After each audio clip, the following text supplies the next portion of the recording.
그러면 이제 이 세션 그 갈등과 분열의 시대 정치적 통합과 협력 방안 모색 한국 정치학회 패널 시작하도록 하겠습니다. 사회 장훈중앙대학교 교수님을 모시도록 하겠습니다. 안녕하십니까. 중앙대학의 장훈입니다. 이 패널 사회를 맡게 되었습니다. 이 패널에는 두 분의 발표자분과 두 분의 토론자가 나오셨습니다. 두 분의 발표자분께는 우선 각 15분 정도씩 그 발표 시간을 드리고 그 두 분 토론자께는 7분 내외로 그 각 논문에 대한 토론을 하시고, 그러고 나면 뭐 시간이 좀 남을 테니 두 분 발표자께서 리플라이 하시고, 또 여기에 함께 참여하고 계시는 여러 선생님들의 질문을 받고 또 발표자들께서 리플라이 하는 순서로 이렇게 진행을 하겠습니다. 4대 학회 패널을 맡게 되어서 너무 영광이고, 여러 회장님들 또 집행부에서 고생이 많으셨을 거라고 생각이 되어서 시작하기 전에 축하와 박수를 먼저 드립니다. 그러면 고려대학교의 강우창 교수님부터 발표하도록 하시겠습니다.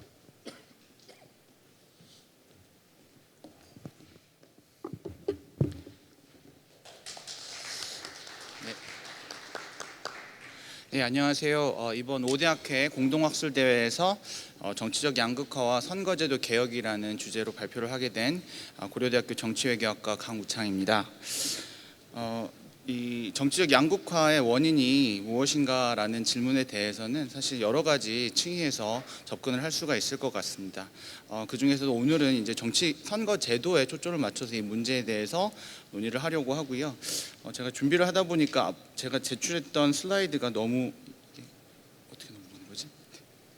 네, 너무 긴 것 같아서 앞부분 내용은 이제 간단히 말씀만 드리고 넘어가도록 하겠습니다. 이제 제가 앞부분에서 이제 말씀드리려고 했던 것은 사실 이제 정책 양극화의 원인이 무엇인가라고 했을 때 이것이 이제 국민들의 정책 양극화 때문인가, 아니면 한국의 어떤 정치적 제도나 문화적인 요인 때문인가라는 관점으로 접근을 할 수가 있을 것 같은데, 제가 이제 간단하게 앞부분에서 말씀드리려고 했던 거는 실제로 국민들이 양극화되었는가라는 어떤 논의들을 근거들을 살펴보면 사실 이념적으로나 정서적인 측면에서 제가 지난 한 20년간의 결과들을 이렇게 추적을 해보았을 때는 사실 급격한 양극화가 나타났다라고 볼 만한 근거는 충분치 않다라고 생각을 합니다. 물론 시기적인 특정한 시점에서 예를 들어 이제 탄핵 정국이 되었다거나 하는 경우에 서로 다른 정책 성향을 가진 유권자들 간의 정책 의견 대립이 심화되거나 정서적인 감정이 악화된 현상이 나타나는 것은 분명하고요. 다만 일반 국민 차원에서의 어떤 정치적 정서적 양극화는 그 시점이 국면이 해소되고 나면 다시 그 이전 수준으로 회복되는 그런 탄력성을 보여주는 경향이 있다고 생각을 합니다. 따라서 한국의 정책 양극화의 문제를 이해함에 있어서는 정치 제도라든가 정치 문화와 같은 어떤 엘리트들의 정당과 정치 엘리트들의 행태를 직접적으로 규정하는 요인들에 초점을 맞춰서 보는 것이 더 설득력이 있지 않을까 하는 생각이 들고요. 그래서 이제 간단하게 앞부분에서 이제 제가 원래는 이제 이에 관한 문헌들에 대한 소개도 잠깐 했었는데 이 부분도 시간이 충분치 않은 것 같아서 그냥 넘어가도록 하겠습니다. 그래서 일단 한국의 선거제도에 대한 평가, 혹은 앞으로의 어떤 선거제도를 어떤 방향으로 구축할 것인가와 관련해서 정치학자들이 흔히 얘기하는 이제 원칙들이 세 가지 정도가 있는데요. 첫 번째가 책임성이고요. 책임성은 어떤 선출된 국회의원들이 법과 정책 결정의 과정에서 국민의 뜻을 얼마나 잘 반영했고 그렇지 못했을 경우에 이에 대한 책임을 물을 수 있는 정치적 제도인가라는 측면에 관한 원칙이라고 볼 수 있습니다. 다음으로 비례성인데요. 비례성이라고 하는 것은 정당의 득표율이 얼마나 정당이 가지고 있는 의석수에 잘 반영되고 있는가에 관한 문제이고요. 세 번째 대표성은 선출된 국회의원들이 실제로 국민들의 다양한 어떤 사회경제 특징이든 인구학적 특징이든 그 집합으로서 나타난 정책적 선호를 얼마나 잘 반영할 수 있는 정치적 선거 제도를 가지고 있는가라는 원칙이라고 볼 수 있습니다. 실제로 이제 실제 선거 제도를 디자인할 때는 사실 이 세 가지 원칙을 모두 만족시킬 수 있는 제도를 만드는 것은 거의 불가능에 가깝기 때문에 각국은 개별 국가들은 각 국가의 어떤 역사적, 문화적 전통, 사회적인 구조에 맞추어 그 나라에 특화된 원칙을, 이 세 가지 원칙을 절충해서 그 나라에 특화된 선거 제도를 구축해 오고 있습니다. 이러한 원칙에 비추어 보았을 때 한국의 선거 제도는 주로 책임성을 중시하는 선거 제도를 가지고 있다고 볼 수 있습니다. 그리고 이 책임성을 강조하다 보면 소선거구 다수 대표제로 대변되는 책임성을 강조하다 보면 아무래도 비례성과 대표성이라는 원칙에서는 취약점을 가지게 될 수밖에 없고, 이런 취약성을 비례대표제를 통해 보완하고자 하는 그런 제도를 디자인해 왔습니다. 보다 구체적으로 살펴보면 13대에서 16대까지 기억하실지 모르겠지만 당시에는 이제 유권자 한 명이 한 표를 던지게 되면 그 결과를 활용해서 지역구에서의 당선자, 그리고 이제 이른바 전국구에서의 당선자를 결정하는 그런 혼합형 제도를 가지고 있었고요. 17대부터 이제 1인 2표제가 도입되면서 유권자들이 지역구 선거와 비례대표 선거에서 각각 개별 한 표씩을 던지면 이 결과를 종합해서 이 전체 의석수를 결정하는 제도를 가지고 있었습니다. 다만 이제 20대까지는 저희가 이제 병립형 비례대표제라는 이름으로 부르는데요. 그 이유는 이때까지는 이제 지역구에서 던진 표의 결과와 그 비례대표 선거에서 어떤 표의 어떤 그 결과, 의석으로 전환되는 결과가 서로 병립형에서 서로 독립되어 있다는 측면에서 병립형 비례대표제라는 이름을 사용을 하고 있습니다. 그리고 아마 기억하실 거라고 생각을 하는데요. 21대 총선 같은 경우는 이제 최초로 준연동형 비례대표제를 도입을 했고요. 그 취지는 그 소선거구제가 문제를 가지고 있고 소선거구제에서 나타나는 이런 문제들을 보완하는 어떤 수단으로서 소선거구에서 이익을 본 정당에게는 이제 비례대표 선거에서 어떤 페널티를 부여를 해서 이 소선거구제에서 나타나는 문제점들을 조금 완화해보자 하는 취지에서 이 준연동형 비례대표제를 도입을 했습니다. 그래서 요약을 하면 지난 민주화 이후 한국의 선거제도는 소선거구제 중심, 책임성 중심이었고, 다만 여러 차원에서 이런 선거제도가 가지고 있는 한계에 대한 인식에서 이걸 완화하기 위한 제도적 방안을 모색해왔다. 특히 비례대표제 부분에 대한 개선을 통해서 이런 문제점을 해결하려고 했다라고 평가할 수 있을 것 같습니다. 죄송합니다. 그러면 이제 소선거 중심의 선거 제도가 가지고 있는 문제가 무엇인가 하는 부분에 대해서 조금 더 말씀을 드리도록 하겠습니다. 일단 소선거제의 가장 큰 특징은 일단 여기에서 제가 좀 보시면 이 지난 선거 결과를 어떤 정당인가에 상관없이 원내 1당, 원내 2당, 3당, 4당 순으로 이제 각 정당이 얻은 득표율과 의석 비율을 비교한 표인데요. 보시면 알 수 있는 것이 언제나 1당은 득표율에 비해서 훨씬 많은 의석 비율을 기록하고 있는 것을 알 수가 있습니다. 대체로 10% 이상 득표에 비해서 많은 의석을 확보를 했었고요. 또 다른 특징은 이제 보시면은 이 시간이 지나면서 점점 양당제적인 경향이 강화되는 방향으로 이 정당 체제가 변해왔다는 것을 아실 수가 있습니다. 그래서 이제 이런 그 일당의 보너스와 양당제가 어떻게 보면 선거 제도가 가지고 있는 불비례성이 나타나고 있다는 어떤 근거라고 볼 수 있고요. 또 양당제가 이런 기존의 어떤 연구들을 살펴보면 양당제가 어떤 그 정치적 경쟁, 정치적 양극화의 직접적인 원인이 되고 있다라는 많은 연구들이 있습니다. 그래서 이런 상황을 개선하기 위한 방안으로서 고려되고 있는 것이 어떻게 하면 이제 양당에서 보다 다양한 정당들이 출연할 수 있는 선거 제도를 만들 수 있을까 하는 것이 개혁의 방향이라고 생각할 수가 있을 것 같습니다. 다음으로 이제 소선거 중심의 또 다른 비판은 이제 사표가 대량 발생한다는 점인데요. 사표라는 것은 이제 단순히 말하면 당선되는 당선된 의원이 투표하지 못한 유권자들의 비율입니다. 그래서 쉽게 말하면 이제 버려지는 표라고도 이야기를 하는데요. 물론 이제 약간은 상징적인 의미가 있기는 합니다. 완전히 버려진다라기보다는 이제 하지만 이제 상징적인 의미이기도 하고, 실제로도 과연 지역구에서 당선된 어떤 특정 정당의 표만을 받아서 당선된 의원들이 다른 정당 소속의 유권자들의 이익을 얼마나 잘 대변할 수 있을까에 대한 어떤 의구심이 드는 부분도 있는 것이 사실이고요. 그래서 소선거구제가 가지고 있는 전형적인 문제점들, 불비례성이라든가 대표성에서 나타나는 문제들이 한국 정치에서도 여전히 나타나고 있다고 볼 수 있고, 또 한국의 특수한 나타날 수 있다고 볼 수가 있습니다. 네.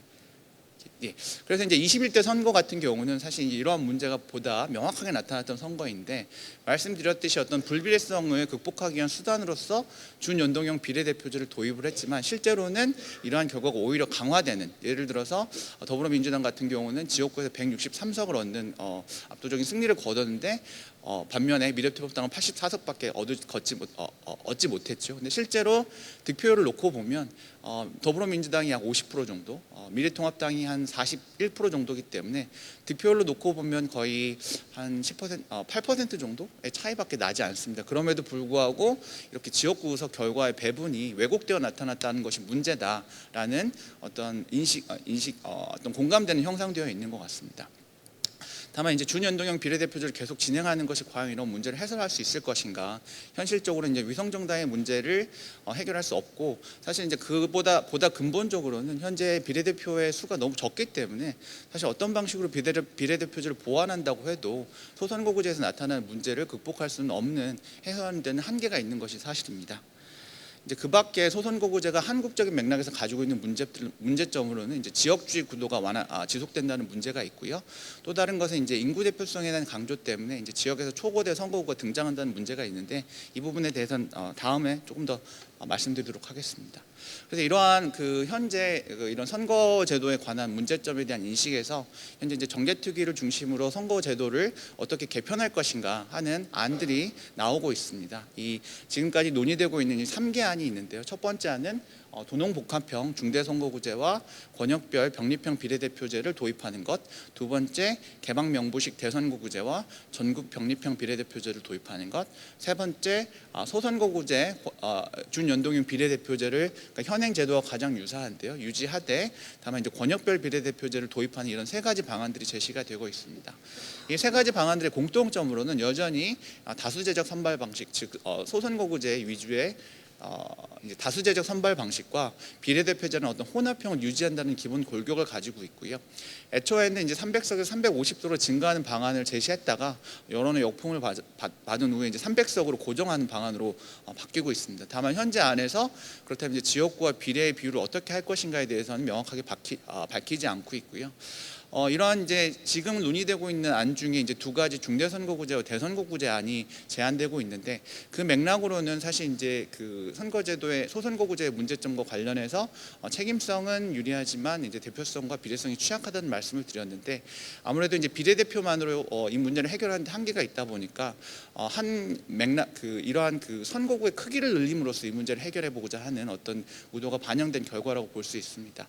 선거구의 크기를 늘릴 때는 아무래도 한 선거구에서 당선되는 의원의 숫자가 늘어나고 득표를 위해 필요한 당선을 위해 필요한 득표율이 낮아지기 때문에 소수 정당도 당선될 수 있지 않을까 하는 이제 그런 기대가 반영되어 있는 것이고요. 물론 선거구의 크기를 늘린다고 해서 이런 결과가 나타날 것인가, 기존의 양당제가 오히려 고착되는 것이 아닐까 하는 그런 우려를 하시는 분들도 계시고요. 또 이 한 선거구에서 선발되는 의원의 숫자가 늘어나다 보면 결국은 대중적 인지도가 높은 현역 의원들의 당선 가능성을 높일 수 있고, 더 나아가서는 어떻게 보면 유튜브라든가 정책적 역량과 상관없이 인지도가 높은 후보도 나타날 수 있기 때문에 과연 이러한 방안이 합리적인 대안이 될 수 있는가에 대해서는 회의적인 의견이 더 크다라고 볼 수가 있습니다. 자, 그래서 이제 그러면 이제 왜 이런 방향으로의 제안이, 선거구의 크기를 늘리는 방향으로의 제안이 나타나게 되었는가를 생각을 해보면, 사실 대표성과 비례성을 향상시키기 위한 보다 직접적인 방안은 비례대표제를 늘리는 것이 대안이 될 수 있습니다. 다만 이 현재 논의 상황에서 비례대표제를 증가시키는 것은 의원 정수의 문제와 맞물려 있고, 결국은 이제 의원 정수 증가 없이 소선거구 의석을 줄여서 비례대표를 늘리는 것은 아무래도 현역 의원들의 이익을 고려할 때 현실적으로 불가능하다고 볼 수가 있습니다. 그래서 두 가지 가능한 방안은 의원 정수를 유지하되 비례대표 부분은 낮게 유지하면서 그 안에 해결책을 모색하는 방안이 있을 수 있고, 방안만이 지금 이제 현재 고려되고 있는 것이죠. 의원 정수를 증가시켜서 비례대표를 늘려서 비례대표 부분을 증가시키는 것은 현실적으로 이제 고려되지 못하고 있는 한계가 있습니다. 다음으로 이제 아까 그래서 이제 의원 정수의 문제에 대해서 생각을 해보면 시간이 되게 빨리 가네요. 의원 정수의 문제에서 생각을 해보면 사실 의원 정수를 늘려야 할 어떤 한다란 그러니까 의원 정수를 어떻게 결정할 것인가에 대해서 뭐 이제 국민적인 합의가 조금 더 고려가 필요하긴 하겠지만 사실 정책을 공부하는 입장에서는 의원 정수를 늘리는 것을 긍정적으로 고려할 만한 여러 가지 요인들이 있다고 생각을 합니다. 일단 그 인구수에 비해서 한국의 의원 수가 적은 것은 사실이고요. 현 시점에서도 역사적인 변천 과정을 거쳐 보아도 1950년대 2020만 명일 때 200명이었는데 지금 인구수가 2배 이상 늘어난 5,150만 명을 가지고 있는데도 인구수에 비해서 의원 정수의 증가는 크게 일어나지 않았습니다. 이 문제 이외에도 사실 입법안이라던가 예산이라던가 이런 모든 분야에서 국회가 담당해야 될 어떤 업무는 크게 늘어났는데 의원 정수가 여전히 적다는 것은 이런 업무를 효율적으로 처리하는 데 있어서 어려움이 있지 않을까 하는 생각을 해볼 수가 있을 것 같습니다. 다음으로 인구 대표성과 지역 대표성의 문제인데 헌재가 2대1로 인구 편차를 유지하면서 이제 한국에서의 인구 편차는 그 인구 편차라고 하는 것은 큰 선거구와 작은 선거구 인구 편차를 2대1로 유지해야 한다는 어떤 판결을 내렸습니다. 그 이후에 이런 2대1 편차를 유지하면서 소선거구제를 유지하려다 보니까 사실 이제 지역에서 문제가 발생을 하게 됩니다. 특히 이제 강원도 같은 경우 보시면은 21대 총선 선거구를 살펴보면 4개의 시군이 합쳐져서 하나의 선거구를 이루고 있는 그런 상황입니다. 그래서 만약 여기에 이제 중대 선거구를 도입을 해서 2개를 합친다, 3개를 합친다라고 하면 사실 이제 강원도 같은 경우는 거의 강원도 면적의 절반에 이르는 하나의 선거구가 탄생할 수 있는 가능성이 있죠. 그래서 그러다 보니까 나온 것이 이제 도농복합형 중대선거구제는 아니고요. 도시에서는 중대선거구를 도입하되 농촌에서는 소선거구를 유지하자는 그런 방안입니다. 좀 관심을 좀 덜 받고 있긴 하지만 이 논의된 정개특위 3개안 중에는 이제 권역별 비례대표제를 시행을 할 때는 지역의 좀 인구에 대한 가중치를 두어서 인구 편차의 문제를 해소하는 방안도 고려를 하고는 있습니다. 네. 아니, 이게 이제 여러 전문가들이 제시하는 방안이고요. 제가 시간이 좀 다 됐는데 조금만 더 쓰겠습니다. 네. 하지만 이제 국민 여론은 사실 선거제도 개편과 관련해서 기존에 논의되고 있는 방안들에 대해 상당히 비판적인데요. 여기서 보시면 첫 번째 보시는 슬라이드에서 보여드리는 것은 소선거구제에 대해서 불만이 그렇게 많지 않습니다. 이제 50대 50으로 나뉘고 있는데 현행 소선거구제가 문제가 없다라는 안도 50% 정도 나타나고 있고요. 다만 이제 비례대표제에서는 여론이 훨씬 부판적인 것을 알 수 있는데 문제가 많다라는 의견이 적다라는 의견보다 훨씬 많은 것을 알 수가 있습니다. 비례대표 여전히 두 번째 이 슬라이드 같은 경우 이제 비례대표 늘리는 건 현재 이제 47명으로 되어 있는데 이거를 이제 현재 이미 많다는 의견도 있고요. 현재 약간 많다는 의견도 있어서 사실 이제 비례대표를 더 이상 늘리는 거에 대해서 여론조사 결과를 토로해서는 국민들이 그렇게 공감하고 있지 않다라는 판단을 내릴 수가 있습니다. 의원 정수를 늘리는 문제에 대해서도 대체로 2015년 이후에 사실 한국 국민들이 이제 정치적으로 양극화가 심해졌다고 하는데 유일하게 그 정파를 막론하고 찬성하는 것이 국회의원 정수를 늘리면 안 된다라는 의견입니다. 그래서 국회 세비를 늘려도 안 된다는 의견이 거의 이제 훨씬 다수를 차지하고 있고요. 그래서 이제 국민 여론 자체는 여론조사에 기반해서 파악한 국민 여론 자체는 비례대표를 늘리는거나 국민 어떤 그 의석 전수를 늘리는 것 자체에 대해 비판적이라는 것을 알 수가 있습니다.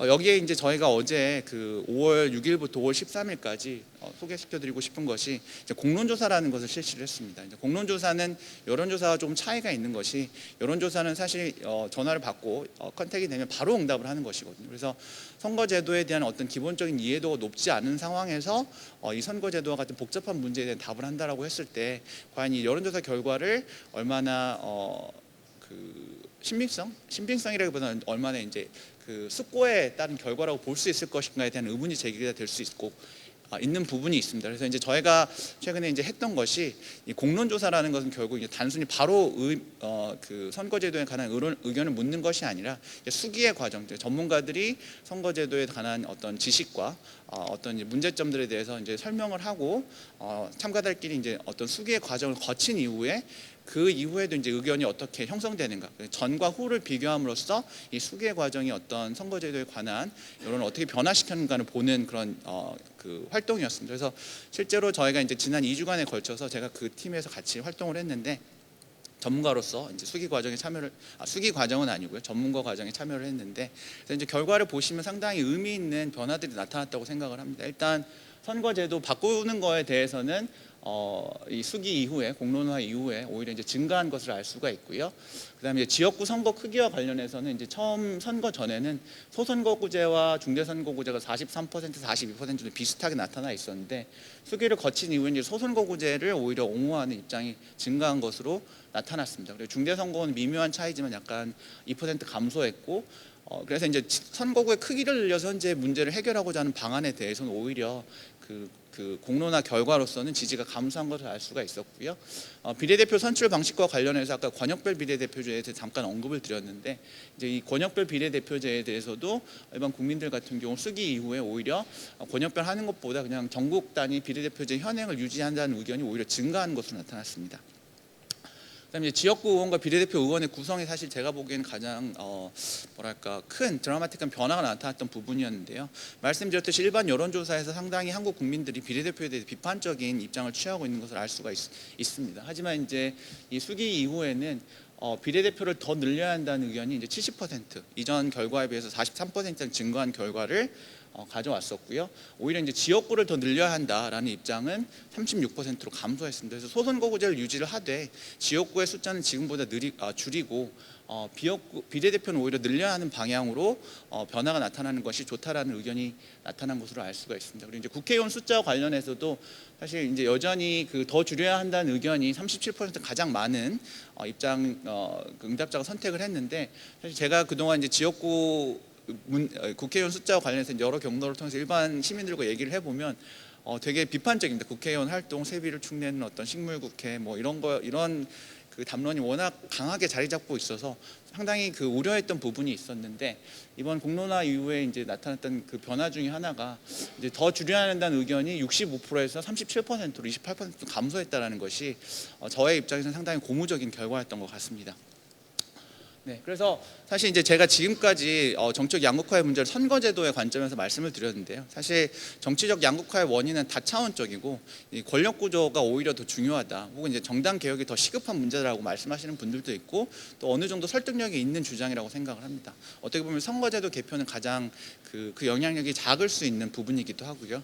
다만 이제 그 개편을 위한 논의가 시작된 만큼 어떻게 하면 선거제도를 더 긍정적인 방향으로 변화시켜서 이 문제를 해결하는 시작이 될 수 있을까 하는 측면에서는 충분히 의미 있는 논의가 될 수 있을 것 같고요.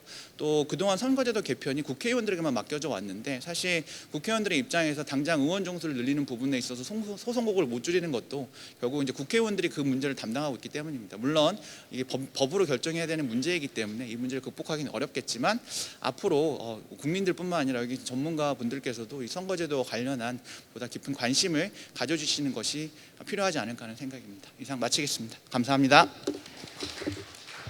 네, 감사합니다. 아마 정치학회 회원이 아니신 참석자들께서는 정치학이 이렇게 숫자를 많이 쓰고 정교한 포뮬러를 이렇게 많이 사용하는가 하고 아마 놀라시지 않았을까 하는 생각도 듭니다. 황지환 교수님 발표 들으시겠습니다. 네, 안녕하십니까. 서울시립대 국제관계학과 황지환 교수입니다. 정치학회가 이번 5대 학회에서 그 선정한 그런 키워드는 갈등과 분열의 시대 정치적 통합과 협력 방안 모색이라는 것입니다. 그만큼 최근 상황이 갈등과 분열이 굉장히 커져 있는 상황이고 그래서 통합과 협력이 굉장히 필요한 상황이라고 하는 것을 알 수가 있겠습니다. 여기 계신 거의 대부분의 분들이 아마 그 미국과 소련의 냉전 시대를 경험을 하셨을 텐데요. 그 이후에 1990년대 초반부터 지금까지 30년 동안의 시기는 아마 평화의 시대, 협력의 시대, 통합의 시대였던 것 같습니다. 그동안 우리가 그 대학을 졸업하고 사회생활을 해왔던 시기는 세계화, 글로벌라이제이션, 신자유주의, WTO, 유럽 통합, 이런 키워드들이 굉장히 많이 그 이야기되고 논의되었었는데요. 최근의 상황을 보면 여러분들도 많이 느끼시겠지만 이러다가 미국과 중국이 전쟁이라도 하는 거 아닌가라고 하는 불안감이 많이 드실 겁니다. 그만큼 지금 시기는 우리가 그동안 살아왔던 지난 30년의 시기와는 조금 다른 모습을 보여주고 있고요. 그런 관점에서 이 정치학회가 이 갈등과 그 분열을 넘어서 통합과 협력의 질서를 논의하는 이런 그 어젠다를 제시를 하고자 하는 것으로 생각이 됩니다.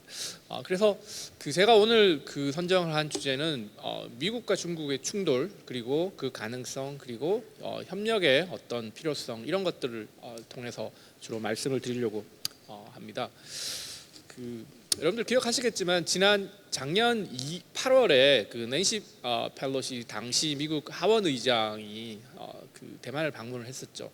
대만을 방문하고 나서 다시 이제 미국으로 출발하자마자 대만을 떠나자마자 중국은 대만을 봉쇄하는 것 같은 그런 무력 시위에 나섰습니다. 그래서 그 사진에서 보시는 것처럼 대만 주위에 6개 지점을 설정을 하고 인민해방군이 거기에 포격 훈련을 하고 군용기를 대만 그 아디즈라고 그러죠. 방공식별 구역에 진입을 시키고 또 대만을 둘러싸고 설정한 구역에서 공중 훈련도 하고 장거리 화력 실탄 사격 훈련도 하고 여러 가지 훈련을 실시를 했습니다. 이것을 보면 중국이 대만을 침공할 때 아마 저런 방식으로 진행을 하지 않을까라고 하는 그런 어떤 시나리오를 보여준 것 같은 느낌이 들어서 굉장히 위협적인 모습이었죠. 그래서 정말 이런 그 몇 가지의 일들 트리거를 통해서 중국과 미국이 전쟁에 휘말리지 않을까 이런 생각들을 많이 하면서 많이 걱정을 많이 가지게 됐습니다. 이런 상황에 대해서 중국 지도부의 인식을 보면 그렇습니다. 이제 지금은 달라졌지만 당시에 이제 국무위원이자 외교부 장관이었던 왕이가 했던 말이 있습니다. 미국의 정치인들이 자신들의 이익을 위해 대만 문제를 두고 파렴치한 불장난을 하고 있다. 이렇게 강하게 비난을 했습니다. 이 불장난을 하고 있다라고 하는 용어를 쓴 것은 외교부장으로서는 굉장히 이례적인 것입니다. 굉장히 이 외교적인 소위 얘기하는 외교적인 발언이 아니라 굉장히 직설적인 발언이죠. 물론 이제 얼마 전에 대만 해협 문제에 대해서도 그 중국 외교부가 우리나라에 대해서도 불장난이라고 하는 그런 용어를 쓴 적이 있어요. 그만큼 갈등과 긴장이 고조되어 있다는 것이죠. 미국은 이에 대해서 대만 해협의 그 현상 변경을 하는 것은 옳지 않다. 그러니까 대만은 이대로 존재를 하고 그 대만이 중국의 일부로서 인정을 하는데 그렇지만 현재와 같은 스테이터스코가 유지되어야 된다고 하는 그런 것을 강조를 하는 것이었죠. 그러면서 위기를 완화시키려고 하는 노력들을 하는 것입니다. 그렇지만 실제 그 시진핑 주석의 인식도 굉장히 그 공세적인 모습이 있습니다. 대만 그 펠로시 의장이 대만을 방문하기 직전에 바이든 미국 대통령이랑 통화를 했는데 거기서도 시진핑 주석이 이런 얘기를 했습니다. 불장난하는 사람들 전부 다 죽는다. 뭐 이런 식으로 굉장히 거친 표현을 했었거든요. 그러면서 미중 관계를 전략적인 경쟁 관계로 간주하지 말고 그리고 중국을 라이벌이자 위험한 장기적인 도전 세력, 미국에 대한 도전 세력으로 인식하는 것은 잘못된 것이다. 이렇게 이야기를 하면서 굉장히 비판을 많이 했죠. 이런 데 대해서 사실은 미국도 굉장히 공세적인 인식을 하고 있습니다. 작년 10월에 나온 바이든 행정부의 그 내셔널 시큐리티 스트래티지가 있습니다. 행정부마다 이런 국가안보 전략 보고서가 나옵니다. 우리나라도 나오죠. 그런데 중국을 어떻게 인식하고 있냐면 중국을 국제 질서를 재편할 의지와 경제적, 외교적, 군사적, 기술적 능력을 갖춘 유일한 경쟁자라고 했습니다. 즉 미국이 현재 직면하고 있는 가장 강력하고 유일한 경쟁자라고 하는 인식입니다. 그래서 중국은 그런 어떤 상황에서 그 현상타파적인 대외 정책을 하고 있다. 지금 우리가 살고 있는 현재의 세계 질서를 바꾸려고 하는 그래서 중국에게 더욱 유리하게 만들려고 하는 그런 의지와 능력을 가지고 있다라고 하는 것이거든요. 그런데 이런 인식은 그 바이든 대통령이 부통령이었던 오바마 대통령 시기 그러니까 민주당 정부 시기에 그런 중국에 대한 인식과는 상당한 큰 차이를 보이고 있습니다. 오바마 대통령이 퇴임을 한 게 2017년 2월이었으니까 불과 10년도 되지 않았던 상황입니다. 물론 오바마 대통령 시기에도 오바마 행정부 시기에도 점차적으로 중국에 대한 인식이 악화되어 갔던 것은 맞습니다만은 당시에는 중국에 대해서 국가안보 전략서 동일한 국가안보 전략서에서 그 안정되고 평화롭고 번영하는 중국의 부상을 환영한다. 이런 그 이야기를 했어요. 웰컴 한다는 거죠. 그리고 공동의 이익을 가지고 있다라고 하는 인식을 보여준 것입니다. 그러니까 바이든 행정부 인식이 얼마나 달라졌다라고 하는 것을 잘 알 수가 있을 겁니다. 그런데 이런 인식이 보다 본격화된 것은 아시다시피 트럼프 행정부 시기였습니다. 트럼프 행정부 시기에 소위 그 인도 태평양 전략이라고 하는 것을 시작을 했는데 바이든 행정부도 이것을 그대로 이어받았죠. 바이든 행정부는 바이든 대통령은 트럼프 대통령이 했던 거의 모든 외교 정책을 뒤집었습니다. 그런데 인도 태평양 전략, 즉 중국을 견제하는 인도 태평양 전략만은 그대로 계승을 하고 있습니다. 당시에 트럼프는 인도 태평양 전략에서 중국에 대해서 뭐라고 했냐 하면 현상 타파 세력이라고 얘기를 했습니다. 영어로 하면 리비저니스트 파워인데요. 뭐 보통 일반적으로 수정주의 세력 뭐 이런 식으로도 해석을 하는데 의미상 전달상으로 보면 이 현상 스테이터스 코어 지금 우리가 살고 있는 이 상황을 바꾸려고 급작스럽게 바꾸려고 하는 것이다. 뭐 이런 인식을 보여줬다는 거죠. 그리고 공산당의 리더십 이야기를 했죠. 권위주의 체제에 대한 이야기를 했고 다른 지역에 대한 영향력을 넓히고 중국 중심의 질서를 만들기 위해서 충돌을 마다하지 않고 있다. 이런 이야기들을 했습니다. 그런 관점에서 보면 이것이 얼마나 굉장히 그 미국이 당시 트럼프 행정부였지만 미국의 그런 모습이 중국을 굉장히 공세적인 모습으로 공격적인 모습으로 보고 있느냐라고 하는 것을 인식을 할 수가 있습니다. 바로 그런 인식이 바이든 행정부에서도 그대로 이어지고 있습니다.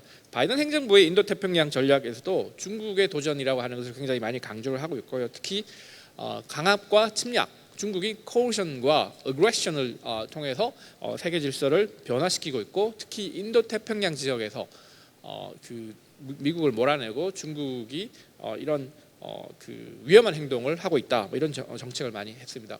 물론 뭐 인도 태평양 지역에서 미국을 중심으로 한 여러 가지 협의체들이 있지만 특히 오커스라고 하는 게 있습니다. 영국과 미국과 오스트레일리아를 합친 단어죠. 여기서 핵심적인 부분이 무엇이냐 하면 3국 간의 그 안보 파트너십인데 호주에게 핵추진 잠수함 8척을 건조하도록 도와주겠다라고 하는 겁니다. 이것은 명백하게 중국에 대한 견제 의지를 명백하게 보이는 것이라고 할 수가 있습니다. 아시다시피 최근에 중국과 호주의 관계가 굉장히 좋지 않습니다. 중국이 호주에 대해서 굉장히 여러 가지 그 활동들을 많이 하고 사실은 또 그 호주에서 중국에 대한 이미지를 바꾸려고 하는 노력, 호주를 미국에서 떼어내고 중국의 영향력을 확대하려고 하는 그런 노력들을 많이 하면서 호주의 반발을 많이 샀었죠. 그런 모습들이 굉장히 아시아 태평양 지역에 인도 태평양 지역에 굉장히 부담으로 남아 있는 상황이라고 할 수가 있겠습니다. 자, 여기 이제 그림을 보면 미국의 인도 태평양 전략과 중국의 1대1로 전략을 대체적으로 보여주고 있습니다. 방향은 다릅니다. 원래 시진핑 주석이 처음에 오바마 행정부에 얘기했던 것은 그러니까 신형 대국 관계, 그 New Types of Great Power Relation이라고 하는 것이었습니다. 그러니까 동쪽으로는 미국에 대해서는 신형 대국 관계를 이야기를 하고 서쪽으로는 과거의 실크로드를 그 벤치마킹 해가지고 1대1로 그 벨트 앤 로드 이니셔티브라고 하는 1대1로 정책을 보였습니다. 이게 그 사실상 그 서쪽으로 강하고 있고 인도 태평양 전략의 이런 모습들은 태평양을 중심으로 인도양을 중심으로 되어 있는 거기 때문에 겹치는 부분이 많지는 않은데 이게 사실상 중국의 거대 전략과 미국의 거대 전략이 서로 맞서고 있다라고 하는 것을 잘 보여주고 있습니다. 아마 그 동아시아 지역이 그 핵심적인 지역으로 보여지고요. 또 그 한국이 역시 또 그런 부분에 있어서 핵심적인 부분입니다. 중국과 미국이 갈등을 할 수 있는 영역이 한 4가지 정도가 있는데요. 가장 심한 것이 대만 해협 지역이고요. 아까 보셨던 것처럼 그리고 남중국해, 동중국해 그리고 한반도라고 볼 수가 있습니다. 물론 뭐 무역이나 이런 부분에 있어서도 갈등이 굉장히 많이 있지만 이런 4가지 지역 중에 한반도가 포함되어 있다라고 하는 것이 굉장히 큰 그 어려움이라고 할 수 있습니다. 그런 차원에서 최근에 투키디데스 함정, 투시디데스 트랩이라고 하는 용어가 굉장히 지난 한 10년 동안 유행을 했습니다. 하버드 대학교에 있는 그람 앨리슨이라고 하는 교수가 그 연구 프로젝트를 이제 진행을 했었는데요. 지금 현재 중국의 행동이 19세기 이후에 미국의 행동과 비슷하다고 이렇게 주장을 한 것입니다. 지금은 미국과 영국이 이렇게 특수관계라고 보통 이야기를 하거든요. 그러니까 미국이 하는 것은 영국이 다 지지를 해주고 영국이 하는 것은 미국이 다 지지를 해주는 그런 특수관계인데 사실상 미국은 영국에서 독립을 한 거 아닙니까? 그죠?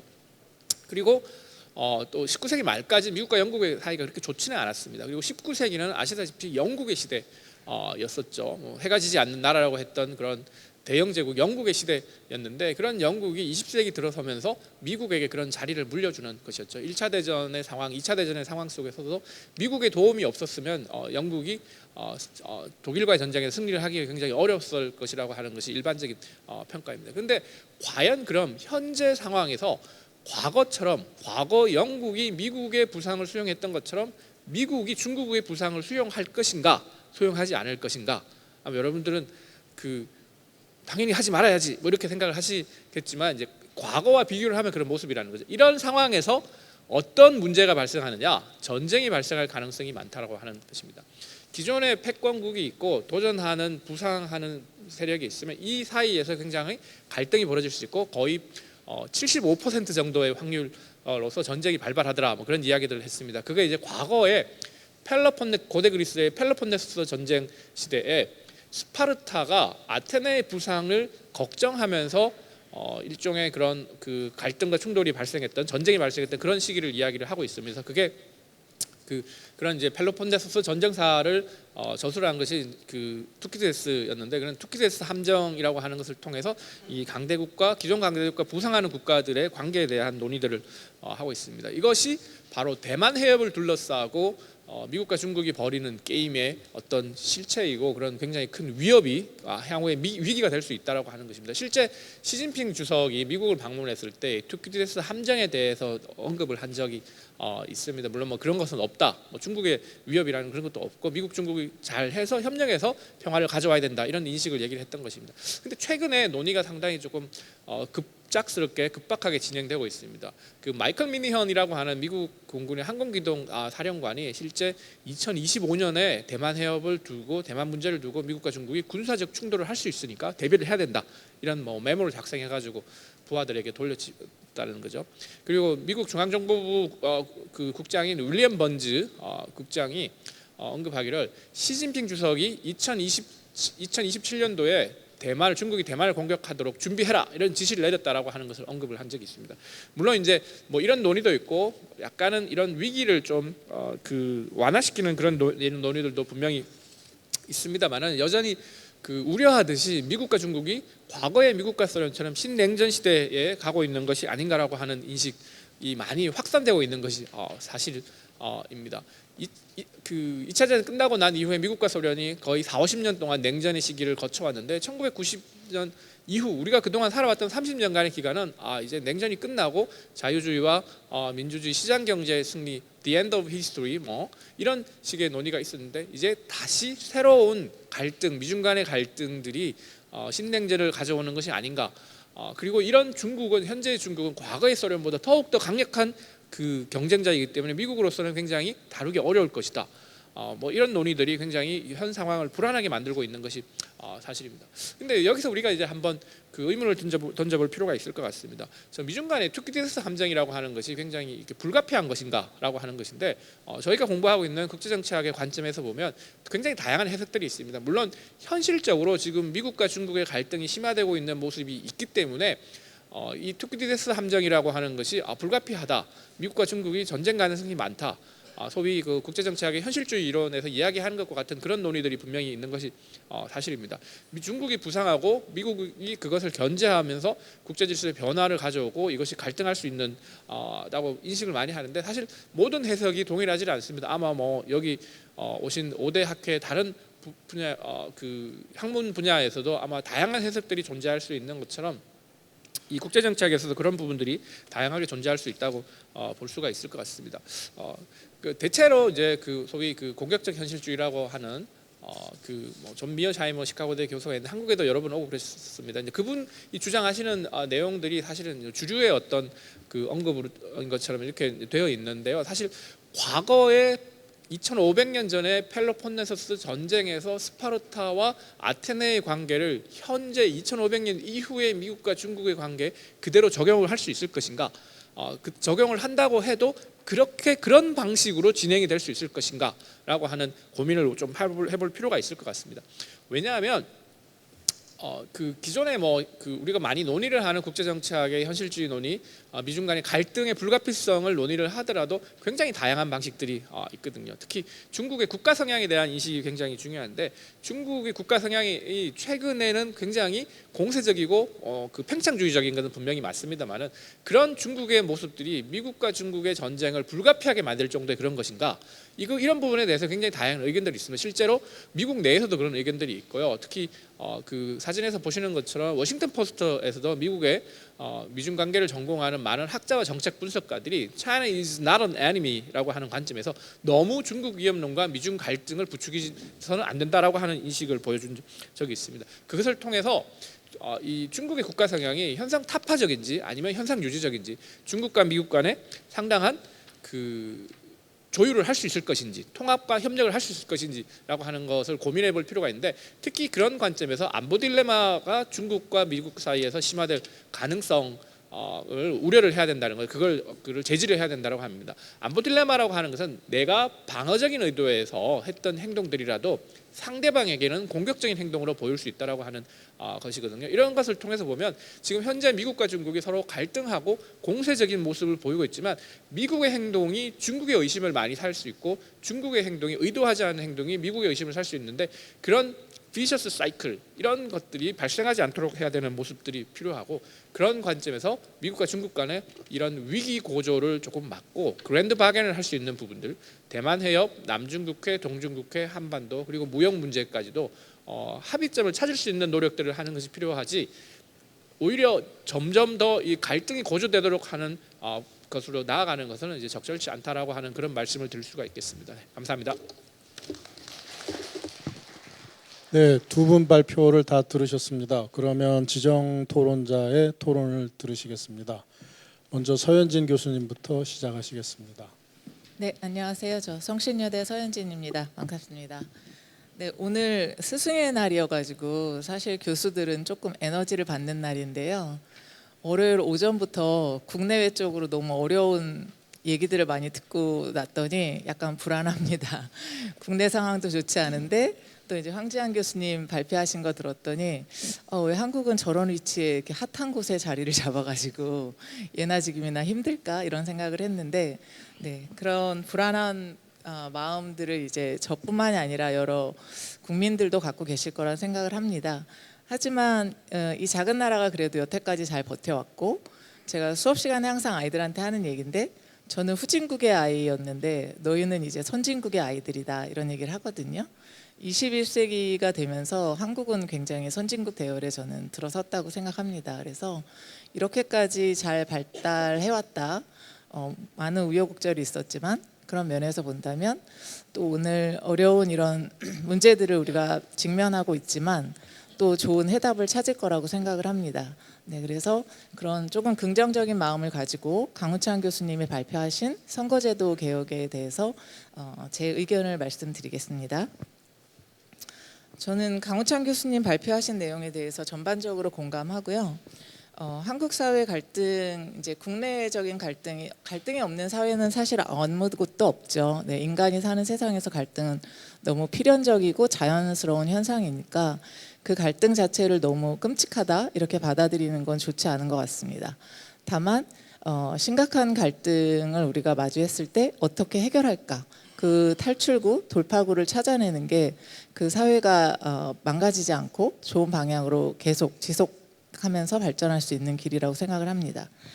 우리 사회가 갖고 있는 갈등 중에 여야 갈등, 진보와 보수 간의 갈등, 요즘은 세대 갈등 또는 이제 남녀 갈등까지 이렇게 전반적으로 나타나는 그런 상황이라고 생각합니다. 근데 다행히 이제 강 교수님께서 보여주신 것처럼 그런 갈등이 국민적 정서에서 비롯된 것은 아니고 어떤 정치 제도나 정당 같은 권력 구조에서 기인했다라고 보셨는데, 저도 상당 부분 그 부분에 동의를 합니다. 그리고 선거제도 개혁만 가지고 과연 그 갈등을 치유할 수 있을까? 네, 그건 어렵다고 생각합니다. 그렇지만 그럼에도 불구하고 어떤 새로운 논의를 시작하는 단초가 될 거라는 점에서 긍정적이라고 생각합니다. 네, 선거제도는 저는 이제 거의 90년대 미국에서 선거를 전공하고 왔었고, 지금 이제 한국에 와서 20년째 대학에서 학생들을 가르치고 있는데 준연동형 비례대표제가 도입이 됐잖아요. 네, 그래서 그 준연동형 비례대표제를 도입한 이유는 조금 더 나은 비례성과 대표성을 확보해 보자라는 그런 취지에서 시작이 된 거죠. 근데 문제는 이제 우리가 이제 요즘 퓨전 뭐 음식이나 퓨전 한복 막 이런 거 뜨잖아요. 근데 어떤 데 가서 먹으면 퓨전이 잘못돼서 굉장히 맛이 없죠. 또 퓨전 한복 같은 것도 이게 한복이야 아니면 뭐야 하는 정체성이 혼란한 경우가 있는데 저는 준연동형 비례제 같은 경우가 조금 잘못 퓨전된 게 아닌가 이런 생각을 합니다. 근데 이제 퓨전 음식이나 한복 같은 경우는 잠깐 뭐 보거나 맛보는 거 정도에서 그칠 수 있지만 선거제도 같은 게 퓨전이 잘못됐을 때 오는 파급력이라는 건 굉장히 상당하다고 생각합니다.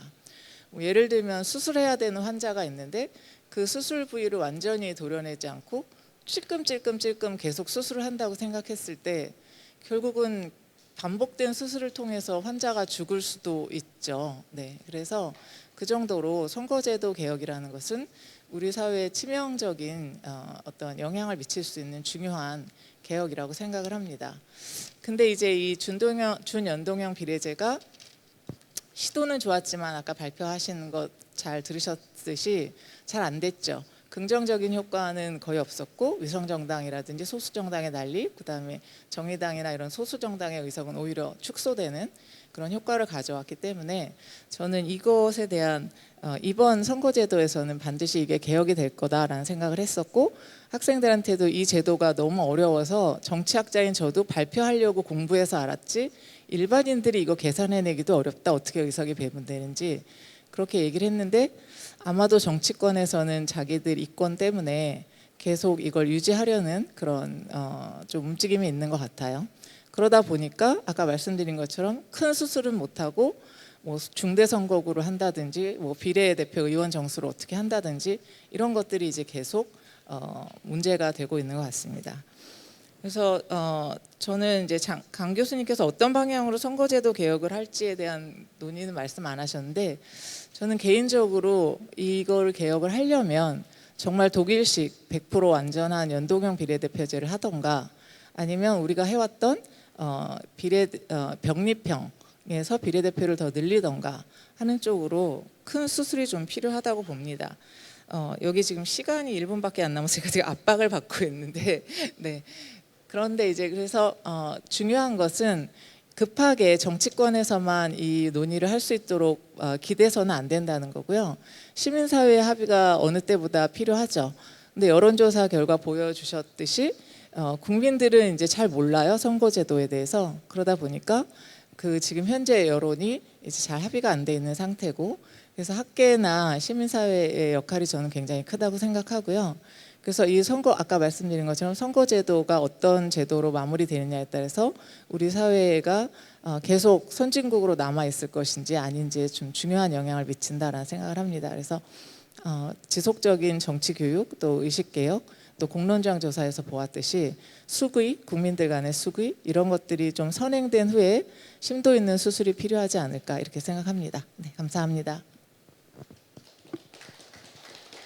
네, 이어서 김진아 교수님 토론 들으시겠습니다. 네, 안녕하세요. 통일영원의 김진아입니다. 먼저 좋은 공부 자리에 이렇게 초대해 주신 우리 정치학회 최하진 회장님, 그리고 또 이 회의를 준비해 주신 모든 선생님들께 감사의 말씀 전합니다. 제가 이제 토론을 맡게 된 건 우리 황재한 교수님 발표가 되겠습니다. 사실은 그 발표를 한번 쭉 발제문을 읽어보니까 뒷부분이 더 재미가 많았어요. 근데 시간이 쫓기셔가지고 뒷부분은 매우 생략하시고 사실은 좀 많이 알려졌던 앞부분이 해서 좀 아쉬웠습니다. 근데 사실 제 토론은 오히려 뒷부분이 좀 많습니다. 질문 겸 이제 코멘트에서 조금 말씀드리면 이렇습니다. 그 첫 번째로 파워 트랜지션 시절이 그 세력 전이 이론에서 전통적인 뭐 오간스키나 길핀이나 이번에 그 앨리슨의 투키즈 데스 함정이나 이렇게 떠오르는 그 신흥 강대국 또는 신흥 패권 도전국 vs 그 기존 패권국 이렇게 해서 도전하는 국가가 망해가는 국가에 도전한다, 전쟁이 벌어진다, 또 그 필연성이 있다라는 주장이 있는데 요즘에 조금 다른 말씀들을 하시는 선생님들이 나오는 것 같아요. 예를 들면 마이클 베클리 같은 그런 같은 경우에는 그 뭐 떠오르는 그 신흥 강대국이 무서운 게 아니라 사실은 떠올랐다가 급격하게 자신의 도전적인 행위로 인하여 자기 포위에 빠지거나 아니면 기존 강대국의 패권국의 밸런싱으로 위기에 처한 피킹이 지나간 정상에서 내려오기 시작한 도전국 신흥 강대국이 더 무섭다. 그래서 그런 친구들이 전쟁을 일으킨 가능성이 농후하다. 그런 의미에서 지금 중국이 오히려 피크가 지나고 조금 이렇게 떨어지는 상황이니 오히려 더 무섭다 하는 식의 좀 이렇게 수정된 다른 이유들이 나오고 있으므로 약간 스시드 스트랙 같은 경우에는 조금 요즘에는 좀 아니지 않나, 좀 다른 생각도 해볼 수 있지 않나 하는 그런 생각에 대해서 좀 말씀을 여쭙고 싶고요. 그 다음에 우리 비어사이머 선생님에 대한 너무 지나친 비판에 좀 제가 약간 옹호를 하자면 이렇습니다. 그 공세적 현실주의자들이 그 모두가 사실은 중국과의 대결이나 대립을 원한다고는 생각하지 않습니다. 예를 들면은 니오클래시컬 리얼리스트긴 하지만은 그 셀러 같은 경우에는 중국에 대해서 좀 상당히 어코모데이션도 있는 그런 걸 취한다. 제 말씀의 요점은 공세적 현실주의자라고 하여 반드시 도전국에 대해서 자기의 패권을 지키기 위해서 굉장히 공격적인 대외 정책을 취하는 것은 아니다. 그런 정책 대안을 말하는 것은 아니다 말씀드리고 싶고요. 그 다음에 제가 보니까요, 그게 뭐 공세적 현실자든 방어적 현실주의자든 이렇게 진단을 할 때는 자신의 티어리 그 프레임워크에 맞춰서 잘 하시는데 처방을 하실 때는 사실은 다른 논리로 움직이시는 경우가 많더라고요. 예를 들면 지정학이라든지 자기 사회 움직임, 뭐 여러 가지 요인들을 많이 고려하시기 때문에 뭐 일률적으로 누구는 이렇다, 누구는 저렇다 이렇게 판정하긴 그렇다.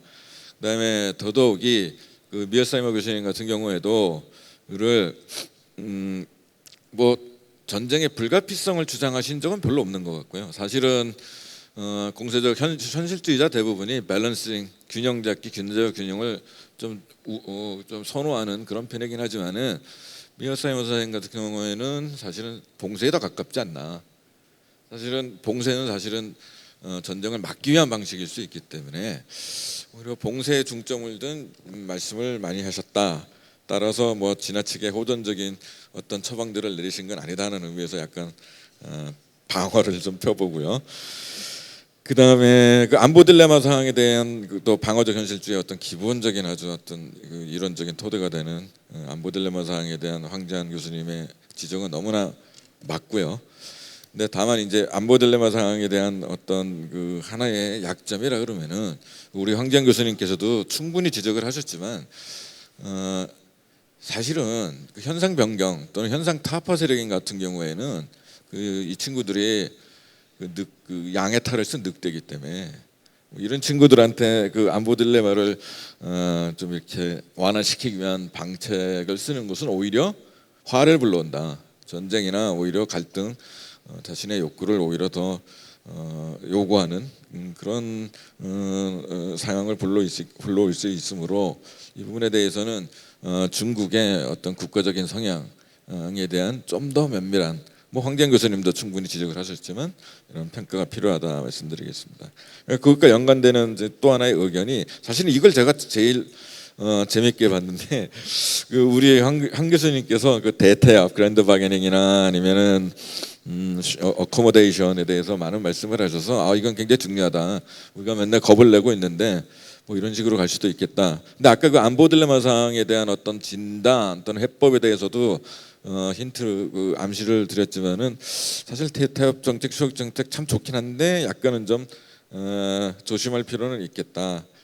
이유 중에 하나는 지금까지 특히 2차 대전의 그 뮌헨 신드롬이 아직도 여전히 우리 머릿속에 남아 있는데, 그 무시무시한 그 현상 도전 국가 또는 기본적으로 국내 정치적으로는 독재적인 성향을 지닌 그런 국가에 대한 어떤 어코모데이션이나 유화 정책이 실제로는 뭐 이렇게 서로 타협과 조화 속에 국제 정치를 안정화시킨다기보다는 오히려 전쟁을 불러왔다. 큰 전, 그것도 아주 큰 전쟁을 불러왔다.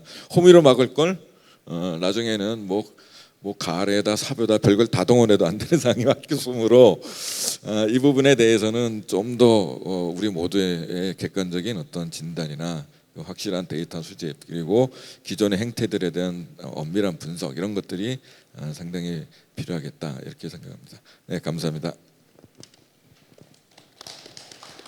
네, 두 분 발표와 두 분 토론을 다 들으셨고요. 시간이 10여 분 남았는데요. 두 분의 발표자가 리플라이를 하기 전에 여기 플로어에 참여하고 계시는 참여자분들께서 질문이나 코멘트가 있으시면 받도록 하겠습니다. 저기 손 드신 선생님 성함과 질문을 해주시면 좋겠습니다. 마이크를 드릴 수 있을까요?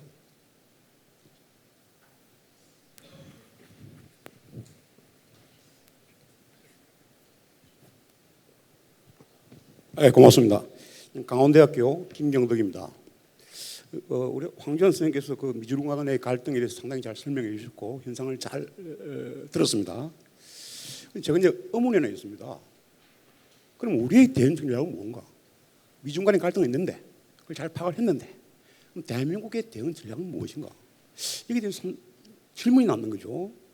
그래서 그것은 우리는 어떻게 했는가? 우리 역사에 살펴보면은 17세기 초에 명나라와 후금, 옛날 청이죠. 청간의 대결이 있어서 광해군의 정권 당시 상당히 전략적 모성을 견지를 했었다. 그런데 인조 반정 이후에 명예 치우친 그런 외교진을 썼었고 그 결과는 정묘호란과 병자호란으로 이어졌고 조선은 이미 그때 끝이 났다. 그래서 소중화로 전락하고 말았죠. 21세기 미중 간의 갈등 그 현상 구조는 전부 동일하지 않는가? 대한민국 경제는 경작자입니다만은 대한민국 경제는 굉장히 개방화 체제 속에서 살아남았었고 발전하고 있었습니다. 그런데 이것이 미중 간의 갈등을 해가지고 미국 패권주의가 미국 자국 우선주의가 새롭게 되살아남아서 미국을 중심으로 해서 동북아시아에 일본을 중간보스로 두고 한국을 꼬봉으로 두고 있는 그런 한미일의 그런 관계를 내세우면서 우리의 전략적 모함을 지금 뺏어가고 있는 거 아닌가? 우리가 사실 노태우 정부의 북방 이후부터 직전 노무현 문재인 정권까지 우리는 굉장히 전략적 모호성을 견지했다고 저는 봅니다. 그런데 이 정부 들어와서 굉장히 하나의 그것을 버리고 어떤 한미일 동맹 가치 중심 이게 치우쳐서 상당히 우리는 앞으로 어떻게 나가야 될 것인가. 그래서 정책하신 분께 제가 한번 도전적인 질문을 던져봅니다. 이상입니다. 네, 시간상 한 분 정도 더 먼저 손을 드셨기 때문에 2분 정도 시간을 드리겠습니다. 죄송합니다. 더 길게 드리기는 어려울 것 같고요. 네, 저는 그 비전공자입니다. 경영학 쪽인데요. 그러니까 제가 혹시 나이브한 질문이라 할지라도 저분은 저를 비전공자니까 막 카타르시스 해소하기 위해서 저러는구나. 뭐 그렇게 이해해 주십시오. 맨 처음에 발표하신 논문을 보면서 제가 느낀 게 이런 생각이 들었습니다.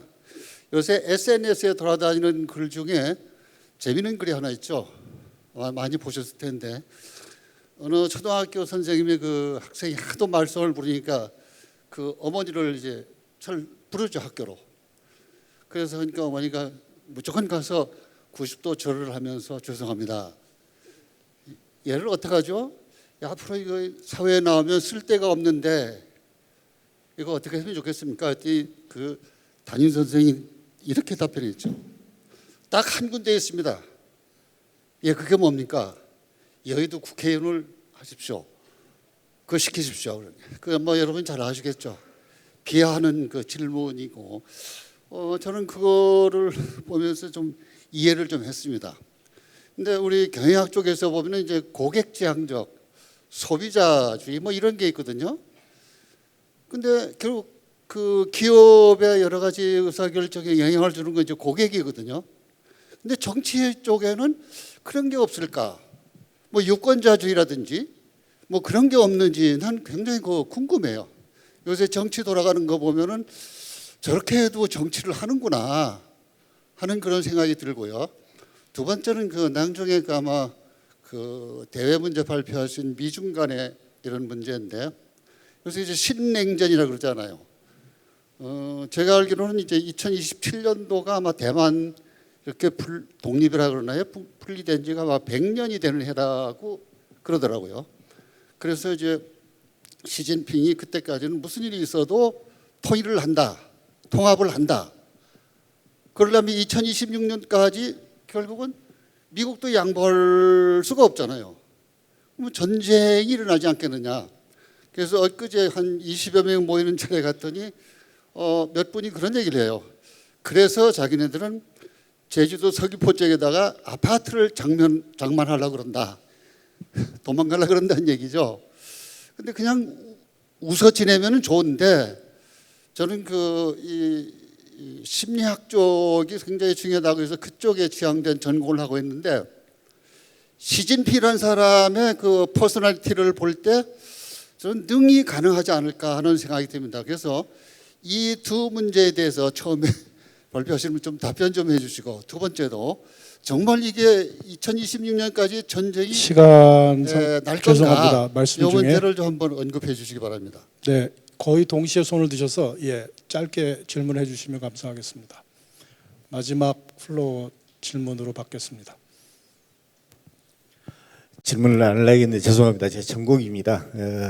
먼저 우 교수님한테 말씀드리겠습니다.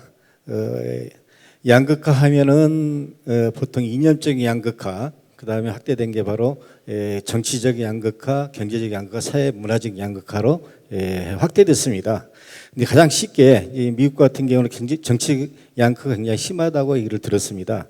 그 같은 건 원인이 뭐냐면은 가장 쉽게 언론 문제에서 가장 양극화가 일어난다고 말씀을 하시거든요. 그와 마찬가지로 물론 서 교수님께서 잘 설명을 했지만은 보다 쉽게 우리 선거 제도와 제도적인 면에서 양극화가 발생됐다고 하는데, 쉽게 말씀해 주시면 더욱더 고맙겠고요. 그다음에 한 교수님께서 말씀드리겠습니다. 인도 태평양 전략에 대해서 트럼프 대통령께서 그렇게 하셨다는데, 제안을 먼저, 실제로 제가 알기로는, 내가 잘못 알고 있는지도 모르겠습니다만은 일본 아베 수상께서 먼저 제안을 했었고, 그 다음에 트럼프 바이든 대통령이 구체화시켰습니다. 그에 대해서 다시 한번 좀 말씀해 주시면 고맙겠습니다. 네, 감사합니다. 네, 그러면 두 분 발표자께서 지금 시간이 11시 51분인데요. 알아서 각자 시간을 배분해서 그 황지환 교수님이 이번에는 먼저 답변하시고 강우창 교수님 답변하시는 것으로 하겠습니다. 많이 쓰시면 강우창 교수님이 짧게 하실 수 있고, 짧게 하시면 강우창 교수님에게 시간이 많이. 네, 알겠습니다. 네, 우리 그 김진아 선생님의 좋은 토론과 그 세 분 선생님들의 질문 감사드립니다. 그 제가 생각해봤던 부분도 있고 생각해보지 못했던 부분도 있는데요. 질문을 답변을 하기 위해서 노력을 해보겠습니다. 사실은 미중이 충돌하는 그런과 협력을 해야 된다라고 하는 그런 당위적인 차원에서 그 국제 정치학의 기본적인 논의들을 바탕으로 제가 말씀을 드린 건데요. 사실은 한국의 대응 전략이 가장 중요한 부분이겠죠, 물론. 그런데 거기까지는 논의를 하지 못했습니다. 내년에 한 번 더 불러주시면 또 내년에 답변을 좀 구체적으로 드리고요. 오늘 저는 간단하게만 드리겠습니다. 이렇게 말씀을 드리겠습니다. 이번에 한미 정상회담에서 워싱턴 선언이라는 것이 있었는데요. 거기 보면 미국이 한국에 대해서 확장 억제를 굉장히 많이 강화한다라고 하는 논의가 있습니다. 그것은 뭐냐면 그 최근에 진행되고 있는 미중 관계에서도 한국은 미국에 더 많이 의존하고 미국도 한국을 활용을 하면서 중국과 러시아, 북한의 결을 대응하겠다라고 하는 걸 명확한 한 것입니다. 우리나라 국민들의 여론을 봐도 대체적으로 한미 동맹을 통해서 그런 것을 진행하는 것에 대해서 대체로 동의를 하시는 것 같습니다.